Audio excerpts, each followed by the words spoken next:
मोदी ने देश बेच दिया, पीएम मोदी पूरे देश को बेच रहे हैं। ऐसी बातें आपने चुनावी रैलियों में या टेलीविजन के किसी डिबेट में कई बार सुना होगा।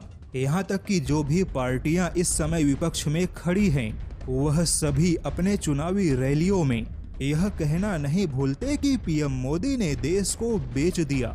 लेकिन क्या सच में पीएम मोदी ने देश बेच दिया? क्या सच में पीएसयू सेक्टर में डिसइन्वेस्टमेंट, प्राइवेटाइजेशन या विनिवेश को देश बेचना कहा जाता है? दरअसल अर्थशास्त्र की भाषा में डिसइन्वेस्टमेंट, प्राइवेटाइजेशन या विनिवेश को देश बेचना नहीं कहा जाता, और चुनावी रैलियों में जिसे देश बेचना कहा जाता है वह केवल जनता के सामने एक इमोशनल टच है, यानी कि केवल भावनात्मक तौर पे देश की जनता को छूने की कोशिश है। और पीएम मोदी के जिस कदम को देश बेचना कहा जाता है, इसकी शुरुआत 1991 में पीएम नरसिम्हा राव के समय में हुई थी। तब इसी कदम को एक अच्छा कदम माना गया, जो कि खुले बाजार को बढ़ावा देने, निजी कंपनियों को बढ़ावा देने का एक अच्छा फैसला था।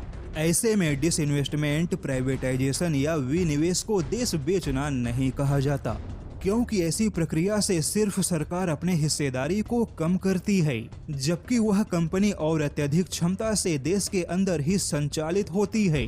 वहीं सरकार का काम तो व्यापार को बढ़ावा देना है, देश के निर्यात को आगे बढ़ाना है, न कि खुद व्यापार करना है।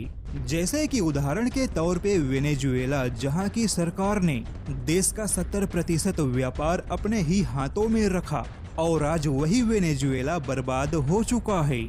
और वेनेजुएला ही नहीं बल्कि कई सारे अफ्रीकी देश और हमारा पड़ोसी पाकिस्तान भी, जहां की सरकार या सेना ने देश के व्यापार का अधिकतम कंट्रोल अपने हाथों में रखा, उन सभी देशों के बदहाली का नतीजा आज पूरी दुनिया को मालूम है। ऐसे में डिसइन्वेस्टमेंट या विनिवेश जैसे कदम को देश बेचना नहीं कहा जाता, क्योंकि ऐसे कदम ही देश के दीर्घकालीन वृद्धि के संभावनाओं को बेहतर बनाते हैं।